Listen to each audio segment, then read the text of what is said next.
To me, the feeling is the next evolution of our species, because when we develop felt perception, there's that saying, where there's love, there's no law. And in a society where there's no feeling, there has to be law. Because when there's no feeling, there's no connection between action and consequence. So one can mentally justify anything and think something is a good idea mentally and do it. But if there's feeling involved, once we develop felt perception, there's a connection between our thoughts, words and deeds and the consequences. We can feel the connection. And that alone begins to govern us. So the heart begins to govern us as opposed to the head. So a person who has full developed felt perception can't send people to war because they can feel the consequence. And so that feeling will stop them and go, no, this is not the way. Or even try to hurt somebody or steal from somebody or anything, because that they will feel the consequence. So once humanity develops felt perception, you don't need to tell people how to behave and what is right and what is wrong and what is appropriate behavior. All of that, there's no need for that law. There's no need to make laws on how to not to cheat somebody, because it can all be felt. The consequence can be felt. So immediately the heart lets us know what is the consequence. But while we're still in a very physical, mental place, we have some good ideas and we go, no, it would be a good idea to conquer that country and get the resources or whatever it is that we want. But we can't feel what happens to the children, what happens to the land. And even now, like that mine over there. We can only do that because we can't feel. If we can feel, and feeling means there's no separation between me and this tree. It's one and the same. I'm connected through the energy, through the feeling. So if I can feel the earth, there's not much chance that I'm going to make a big hole like that in the ground, because it's hurtful. It's damaging not only to the earth, but all the plants, the insects, everything is suffering that used to live there.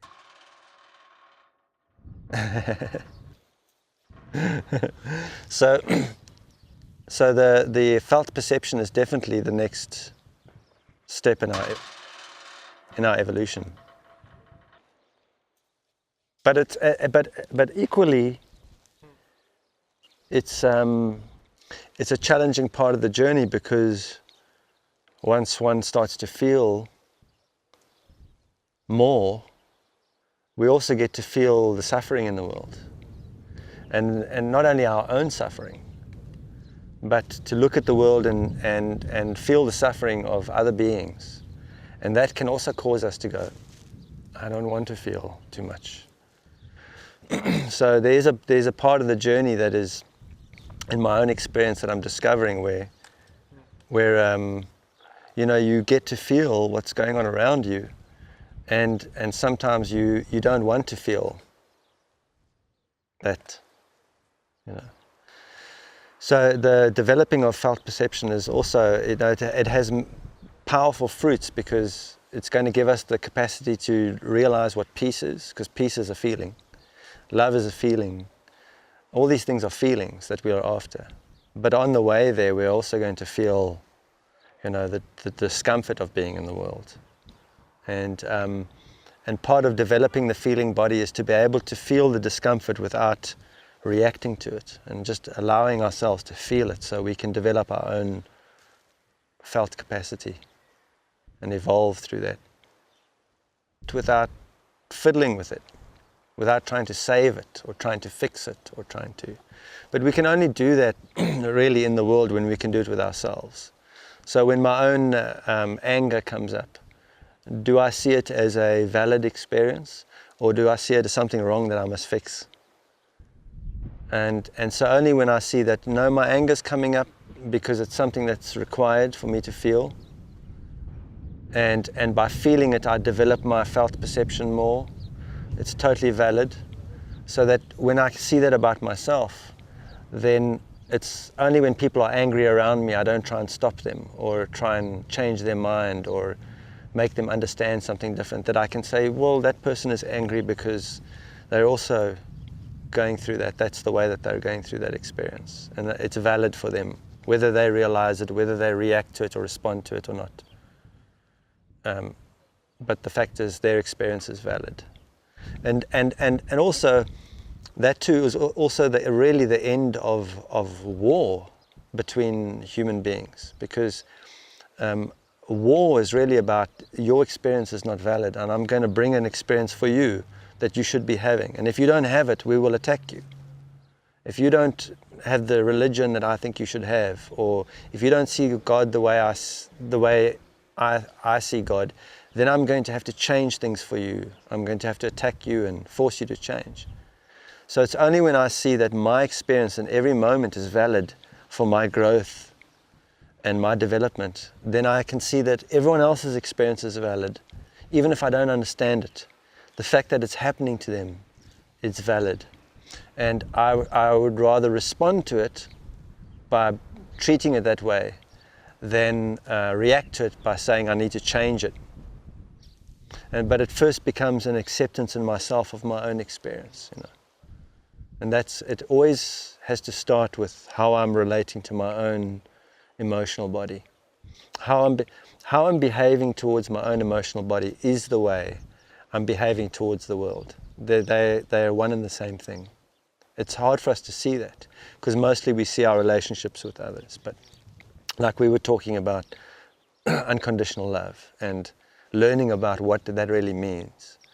And I can't be unconditional with another human being if I have placed conditions on what I'm allowed to feel and what I'm not allowed to feel and when I'm allowed to feel it and who I'm allowed to feel it in front of. When I'm doing that to myself and I'm placing those conditions on my own heart, then I'm going to be doing that to everybody around me. But I won't be looking at that inside of me. I'll be looking at others, how they're behaving, right? So it always starts with my relationship. Initially, you know, I call it my relationship with my own emotional condition. But really it is my relationship with my own vibration. It's just that my interaction with my vibration initially is coming through the emotional body. So even anger is actually love in a distorted form because of the imprint in the emotional body. So, you know, I can't say, oh, I'm going to be okay with love, but I'm not okay with anger. But they're the same thing. They're just in a distorted form, right? And it's only when I look at anger and I say, well, this is really just love in a distorted form. So I'm not going to try and change it or fix it. I'm going to be with it with no conditions. So it can move to a point of organic completion. Once I can do that with myself, then I'm able to be that way with other human beings.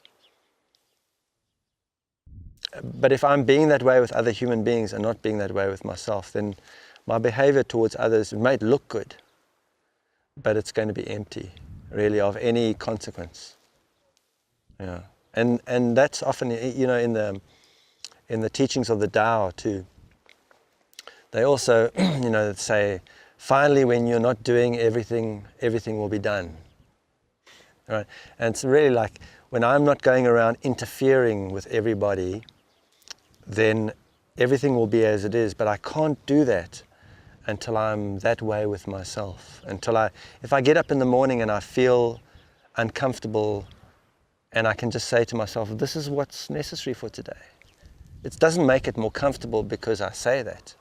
It's still going to be uncomfortable. But being with it allows the energy to flow to a point of completion. And once at completion, I receive insight and gifts from it.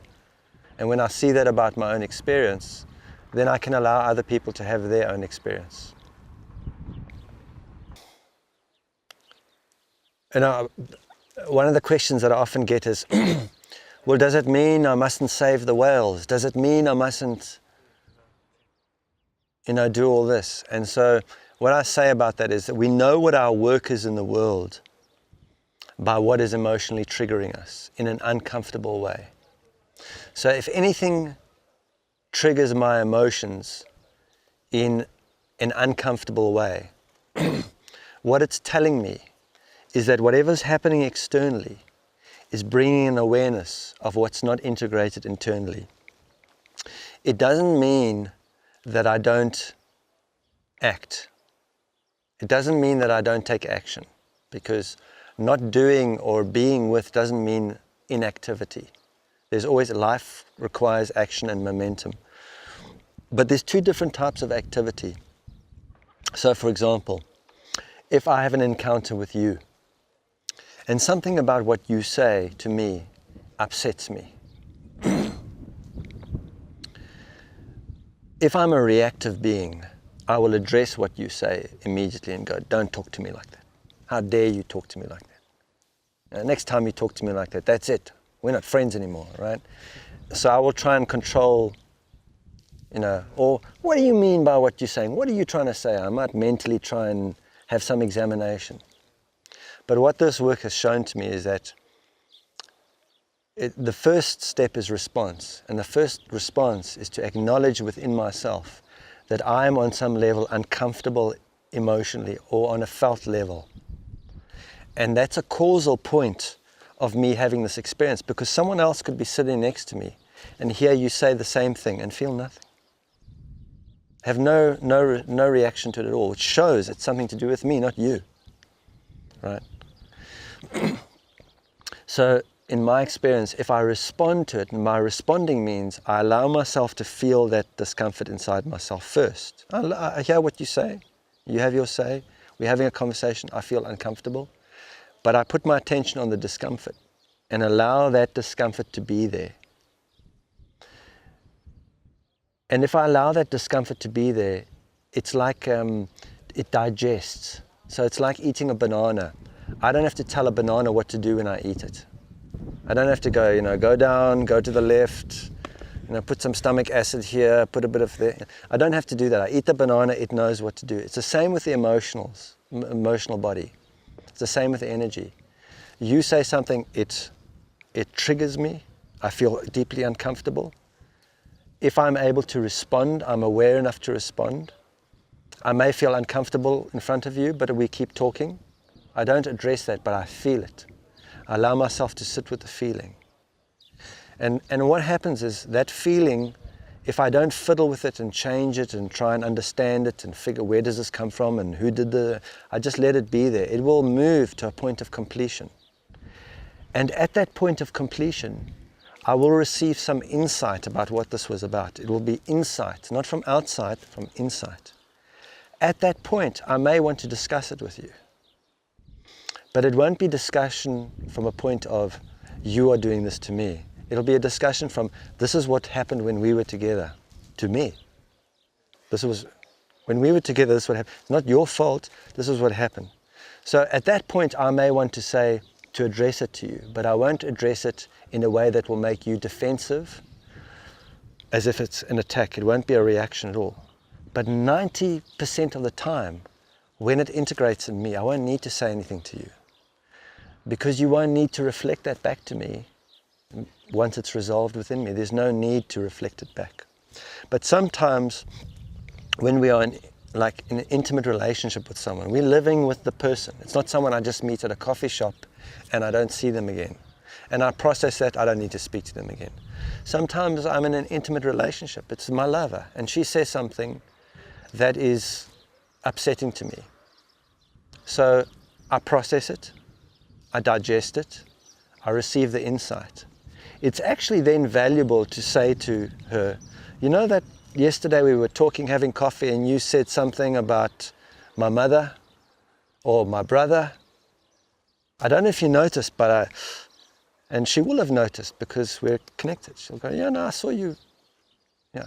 Well, it made me uncomfortable because it reminded, I got the insight about what that was. But, and me sharing it with my companion then, it actually brings us more intimacy.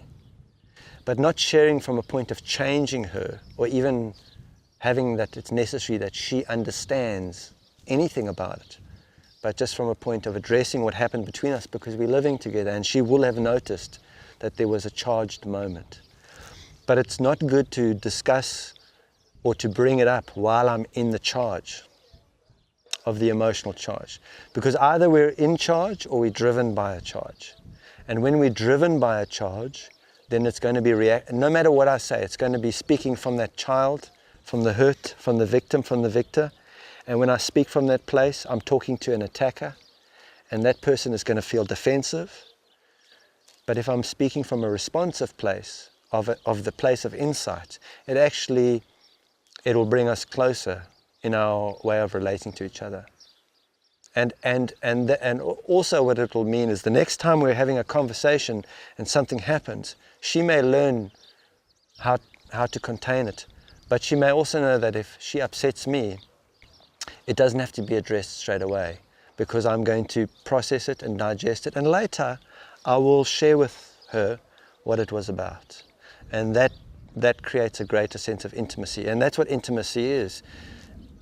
Intimacy is into me and see. Into me and see. So being with her helps me see deeper into myself. Not into you and see, into me and see. And that's the journey of intimacy, is being with someone in a way that enables me to see myself clearer, have a deeper awareness of myself, my own inner world. And the more I'm at peace with my own inner world, the more I'm going to be at peace with that person, no matter what's going on in their inner world. It's an immediate. If the emotion is allowed to be there, the energy, the uncomfortable energy, it will digest, just like food. It's just emotional food. And once it digests, there will be nutrition. And the nutrition won't be, it'll be an insight. And an insight is a knowing that is whole and complete. So you can share it with somebody as an understanding. But when you receive it, it's nothing you have to think about. What was this? When did this happen? How? You just know. Aha. Then you can share it. So then you can use the mental body to make the communication with the other person. But sometimes, and on many cases, it's not necessary, because it's really for us. Unless that person goes, what happened yesterday? When we were talking, I saw you.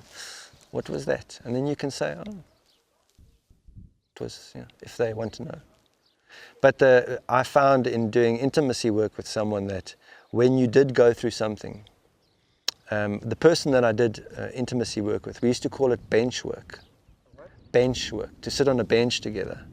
And sometimes we would be walking together and suddenly there would be something.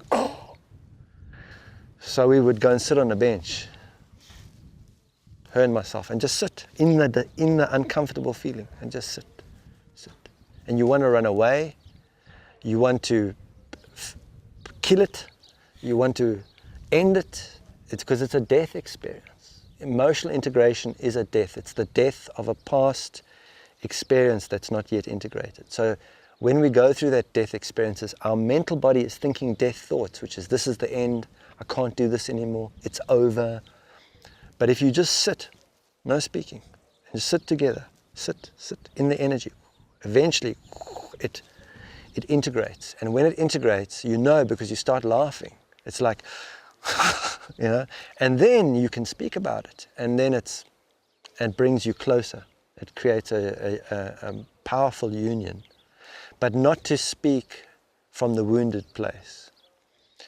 There's no value in it, because the only one that's speaking then is the hurt child, not the adult with the insight, right? And that's why a lot of verbal therapy or relationship therapies, they can go on forever and they don't really work, because both people are speaking as wounded children. They're not speaking as, they haven't digested the experience. They're still busy blaming the other person for the experience that they're having and not taking responsibility for it. And that's the thing about emotional work, is the responsibility is, because no one can feel for me, the responsibility of what I feel is mine. I can't ask you to feel on my behalf. It's just not possible. You can do mental and physical things for me, but you can't feel on my behalf. And because you can't, I am completely responsible for how I feel about anything. No matter if it looks like the outside world is to blame. The fact is you can put 10 people there in the same situation and only maybe 1 or 2 of them will feel badly about it. The others will go, or not even notice it. And that shows it's an internal, and something happening internally for the person that's uncomfortable.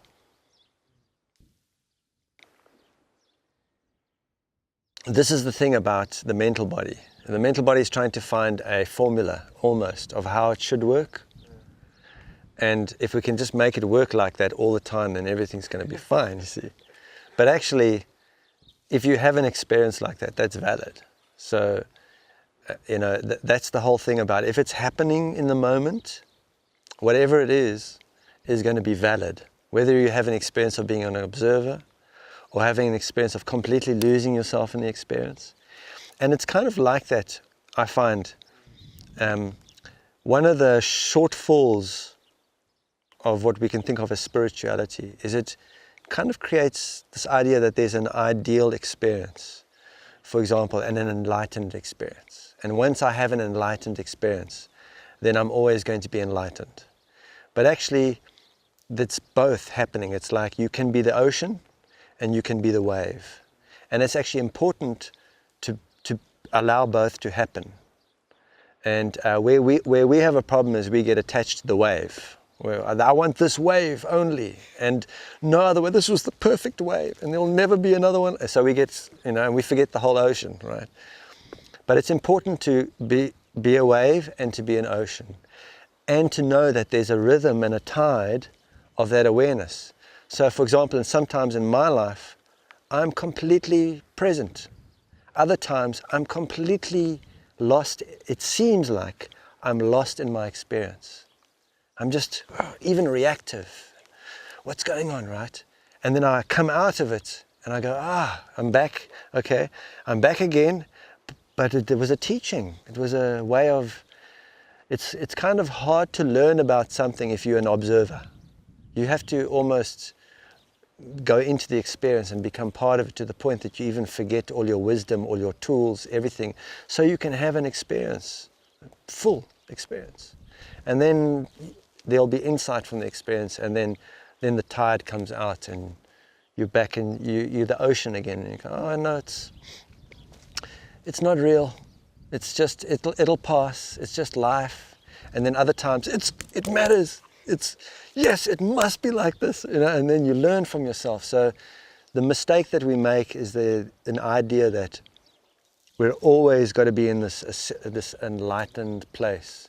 And I think there's look, there are people that appear to accomplish that, and always, I don't know if you can play poker with them and God, I don't know, because I don't know any of them, but I think it's important to in life to be swept up by it, and to also to be able to stand back and to know that those are rhythms like a tide. And so when I'm in it, let me be in it, and when I'm observing it and not so attached to it, let that also be true, right?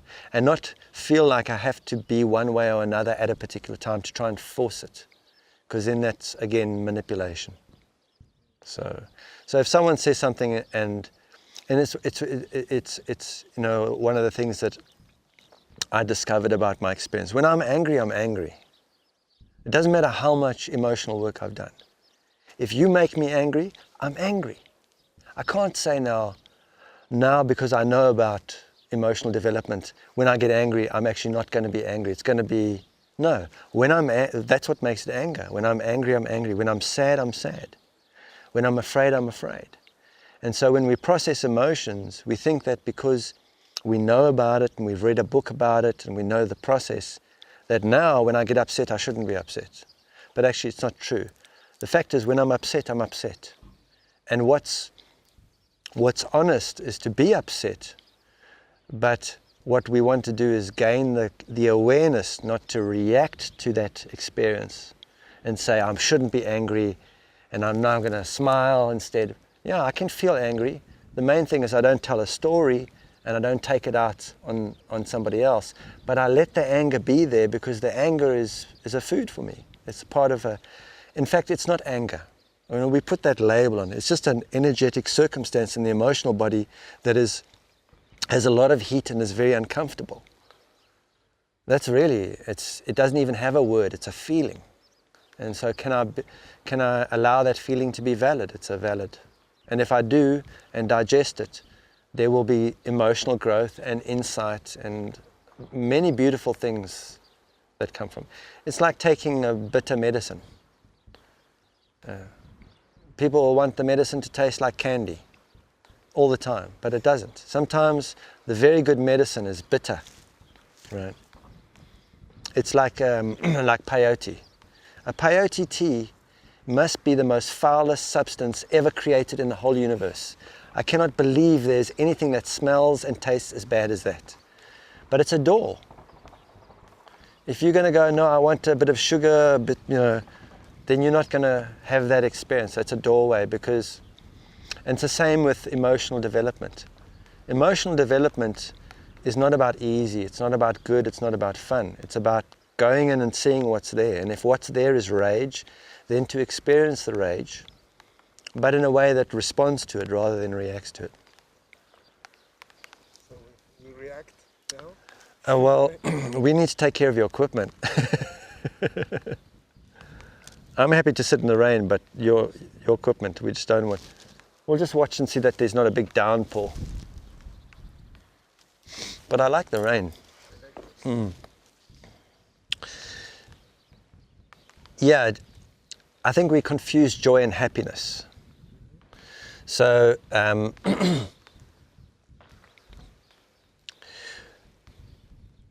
it's more a case of allowing all emotions, emotional states. A joyful person is a person, it doesn't mean a joyful person is always smiling, but a joyful person is a person who allows all the emotional experiences in their life to be there. It's not someone who's going, I only want to feel this, but I don't want to feel that. If I'm feeling happy, then I'm in joy. If I'm not feeling happy, then my joy is gone. So the joy for me is a state in which I allow all the emotions to be there. I don't pick one or the other. And that's, I think I make that discernment because happiness is a different thing, although it's semantics. So some people may mean the same thing. You may go to China and they might mean happiness is joy. But happiness in our Western civilization has been this must happen and that mustn't happen. And if that happens, what I want to happen happens, then everything's going to be okay, then I'm going to be happy. So it's a kind of controlling the experience to have a certain outcome. Joy is not about that for me. Joy is about whatever happens in that experience, I'm going to be with it, I'm going to respond to it, I'm going to allow it. I'm not going to push things out so I can have a particular type of experience. I'm not going to manipulate. So happiness requires manipulation on some level. And I think a lot of our symptoms of discomfort in society, even to the terms of pollution and the things that we do, are about trying to be happy, are about trying to manipulate the experience because we have somehow convinced ourselves or been convinced that there needs to be a very particular outcome. Sexual experience is a good way of explaining it. Some people are only happy, some men are only happy if they have an orgasm. If they don't have an orgasm, if they can't have an orgasm, then it's not a sexual experience. They're going in for the orgasm, that's it.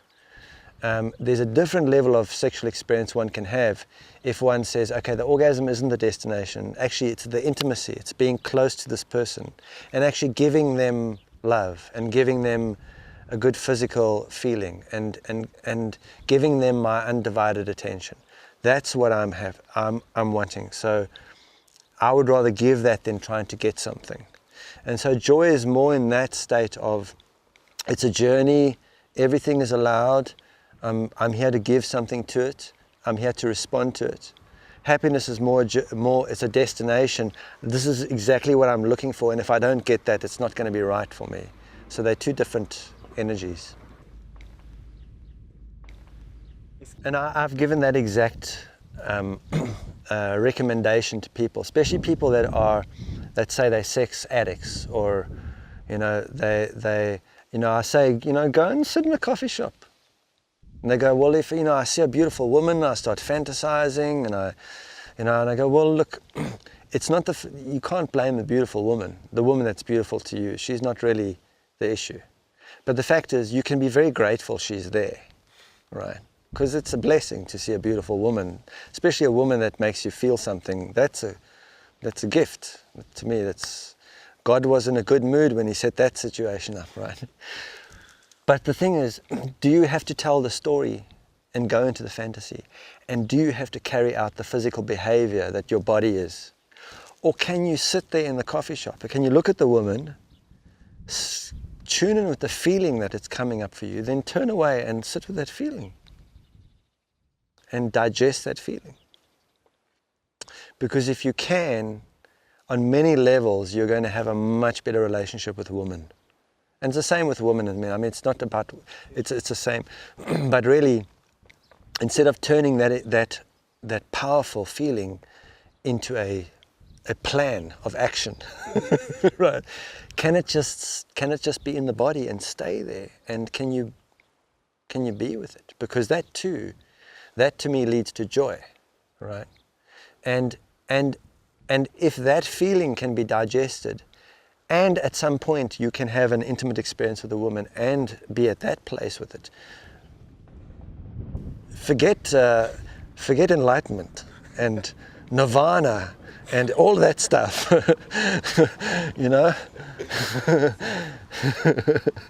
because that's a beautiful thing, yeah. And also, and in the, I still want to write about what I call the ascension of sexuality. And I think it's really important that we ascend our relationship with sexuality.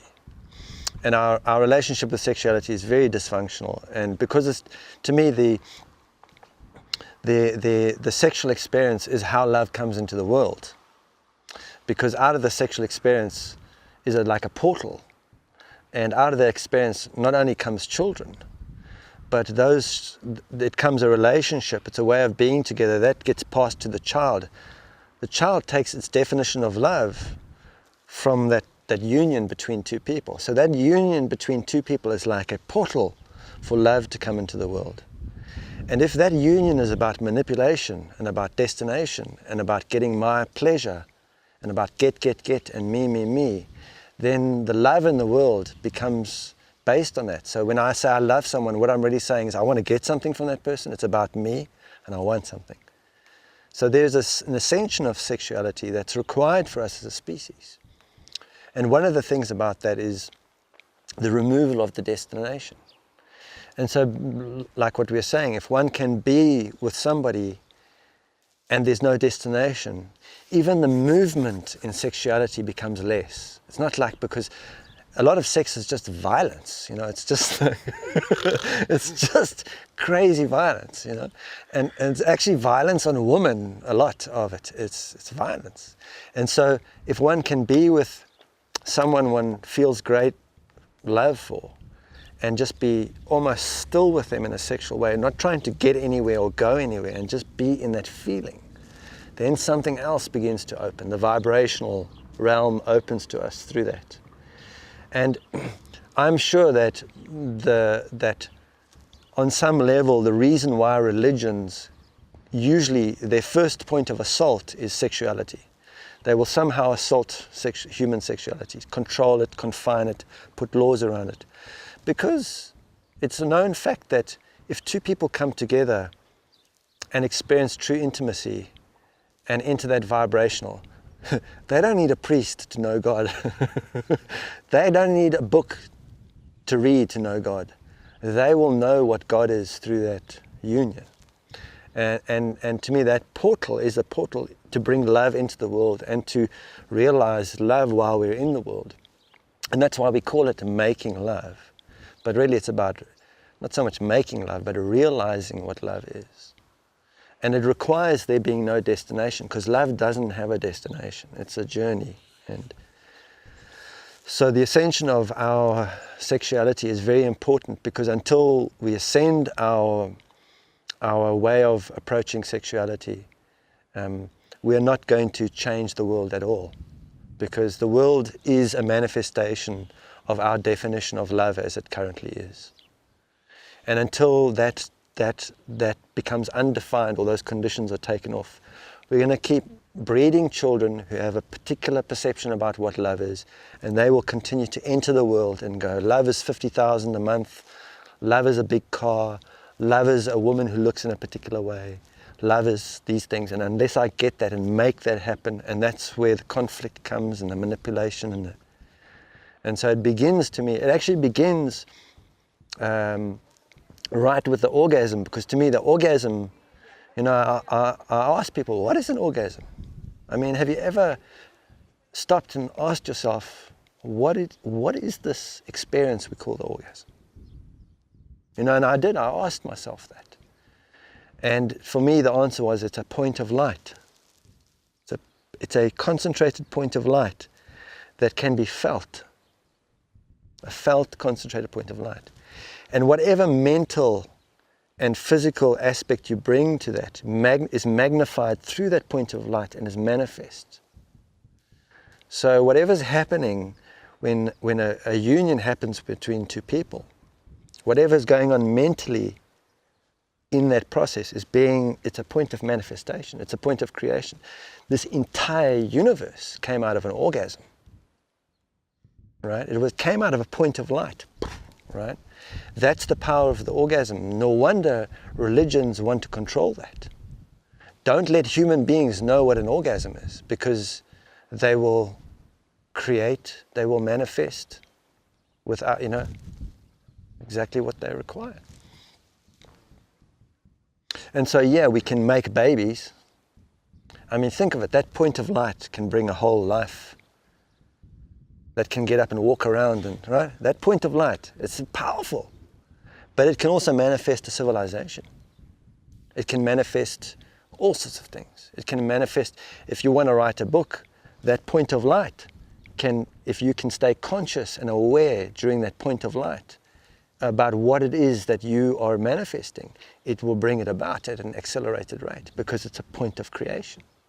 And everybody has access to it. Everybody. But what are we using it for now? Right? What are we using it for? What are we manifesting? We're manifesting poverty, lack, war, violence, all through what's happening in us as we experience it. It's being magnified through that point of light. And that's why we need to ascend sexuality so that we know how sacred and powerful it is. And until we become responsible around that, we're going to live in a continual state of unconsciousness and chaos. So, for example, the parents of someone like Jesus. We don't know much about the parents, but I can tell you that they were trained in the mystery schools before they had that child, right? And they went through emotional processing and processing and processing. And that's what's called a virgin birth. It means the emotional body is clear, okay? You understand? So when a child is born from parents who have done that work, they come in as a virgin birth. And that child is vibrational, is a vibrational being. There are no conditions in that child's emotional body. It's a completely open vibrational being. That's why Jesus was born in a stable with animals, because they didn't want human beings around that baby, because animals, what's the difference between animals and us? Animals are present. They're not, right? So they wanted a presence of life around it, not people with ideas and imprinting, right? It's the same work that Jesus did with Mary Magdalene. And we don't get told about any of that. The first thing was get rid of Mary Magdalene, turn her into a prostitute and get rid of her, right? But the actual fact was, the intimacy work that those two did together. Powerful intimacy work. That's all part of the journey. Once you take that away from the journey, once you take that out of the picture, you cannot have the whole picture about what it is to be human and how it is we relate with God. It just gets lost. Then we need to go to somebody who's a priest, who's learnt out of a book, who's wearing a particular uniform and has particular rituals and ceremonies, and they themselves are connected because of their education or their degree or whatever they've done. But actually, the real connection comes through that union. That's a real powerful connection. And so I'm very dubious about any so-called spiritual journey that alienates sexuality, because it's pushing God aside. Right? It's pushing God aside. Immediately, whatever God is, it's being pushed aside, that creative source of everything. And it can be experienced between two people directly. In fact, it's a chalice. When people come together, that's what the chalice is. They come together and they open, and that energy comes in. And there is a way of doing that between the mental body and the emotional body. Because the mental body is outward going and it interacts with the physical world. The emotional body is inward going and it interacts with the vibrational world, or what we call the spiritual world. So the job of a man, when he's with a woman, is to create a completely safe space for her. He can't create a safe space if he wants her to be an orgasm vehicle for him, all right? His job is to create a safe space so she can go in during the experience and contact the vibrational inside of herself, right? And as it comes through her, it comes through him and out into the physical world. And that's the channel, that's the portal, right? If you destroy that relationship between the male and the female, or the mental body and the emotional body, there's no connection with God. And then you have to go and do things and build churches and write books and give all of these things which each one of them is getting further and further away from what it is. And that's the importance of sexuality. And it's the portal of love. God is love, it's the portal of love. It's the portal of God. And until we treat it with that level of sacredness, and that relationship between the man and the woman is within us. So it's how am I relating with my emotional body? Because my emotional body leads me into the vibrational. My mental body leads me into the physical. Is my mental body putting rules and legislations and laws and is trying to manipulate my emotional body to get some destination, some orgasm, some feeling I'm supposed to be having, or is my mental body working with my physical body to create a safe space for my heart, so that my heart can go in and contact the vibrational? Because if it opens to the vibrational, it just comes rushing through me into the world, right? And then what I focus on manifests. The love comes into the world through that. So we have the portal within inside ourselves, and that's why the intimacy work first begins with me and my emotional body before it begins with me and a woman. There's no ways I'm going to give a woman a safe space to be when I'm close to her if I'm still manipulating my own emotional body to gain some sort of outcome that I think is necessary. Yeah.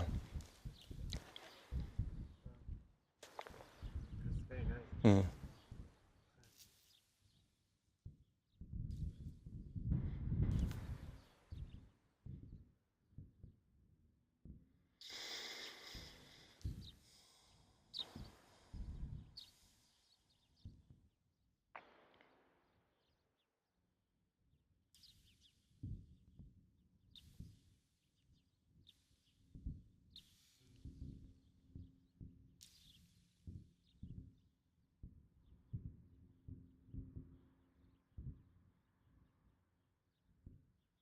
That's why I love women so much, because they're, to me, the key, in my experience, to God.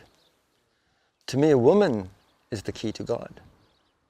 In the world we live in at the moment, man is the key to God. And that's because the mental body has taken over as God.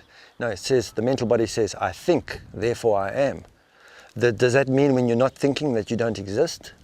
Right? And so the shift has to be to allow a woman to take the role, to take the position of that connection with the vibration. And if you can make the image of a woman into a prostitute, you've destroyed that connection, right? Immediately, boom, it's over. And that's how we use women in the world. They're either prostitutes or breeders. But they cannot be what they really are, which is a portal into the vibrational for us, for the whole world, right? And that's only when they are allowed to become what they are again, will we be at peace and have abundance and a joyful, magnificent experience on this planet. Otherwise, it's just going to stay in this condition of conflict and chaos and manipulation and pollution, because we have no connection to God. If we really had a connection to what God was, we wouldn't be treating this planet the way we are. We wouldn't be treating each other the way we are. We wouldn't be treating ourselves the way we do. The only reason those behaviors are unfolding is because the portal to God has been closed for humans. And it's been closed by religion and a lot of spirituality, a lot of spiritual paths. They go, you must abstain from being human. You must abstain from love. You must abstain from this. You must abstain. And it's, and I have tried all those abstainings. You just become empty vehicle. And then the mental body has to make up stuff about what, make up all these, macabre vehicles and these metaphysical plans and things, and all because we can't be close to a woman. So I have to make all this stuff up, so it really does, for me, go back. And that's why I want to do, at some point, to do that book, where it realigns. It's the same working with the pathway of awareness as I do in the presence process. From the pathway of awareness is from the vibrational through the emotional, through the mental into the physical. Through the emotional, not through the mental. We don't get there by understanding at all. And in the sexual experience of intimacy, the task of the mental body, or the male, let's say, in that experience, is to navigate, is to create a safe space, but also to keep the mental image of what's being required, to hold that space. The woman is to feel as deeply as possible the experience. And the deeper she goes into the felt aspect, that's what opens her to the vibrational. And then the portal opens, and the vibrational comes through the woman, not through the man's orgasm, through the woman. And the man will have an orgasmic experience that is way bigger than the tip of his penis, because it rushes through the whole experience of the mental body. And it blesses the whole physicality of the world around them. It's a blessing. And if two people are being that way with each other, you see wherever they go, it's like they've taken ecstasy or something. Everyone is like, wow, what is this feeling, right? It radiates into the world. That's how you bring love into the world.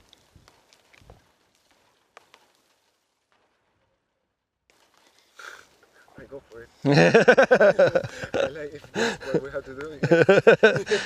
Yes, I know it's a hard job, but I'm up for it.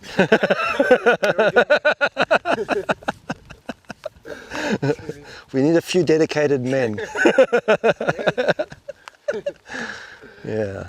But we first have to allow the woman to feel safe. And for a woman to feel safe in this world is very hard. Women don't even know how unsafe they feel. They're so used to it. They don't even know how unsafe they feel. It must be, I could not imagine being a woman in this world. So difficult. Persecuted on every level. And not allowed to be what they are, which is portal. Every morning and every night when Jesus woke up and when he went to sleep, his mother would say, you are not a physical, mental, emotional being trying to have a spiritual experience. You are, or in the language I prefer, trying to have a vibrational experience. You are a vibration having a physical, mental, emotional expression. And remember that you are what you really are. Not who you are, but what you are is a vibration. Yeah. Okay.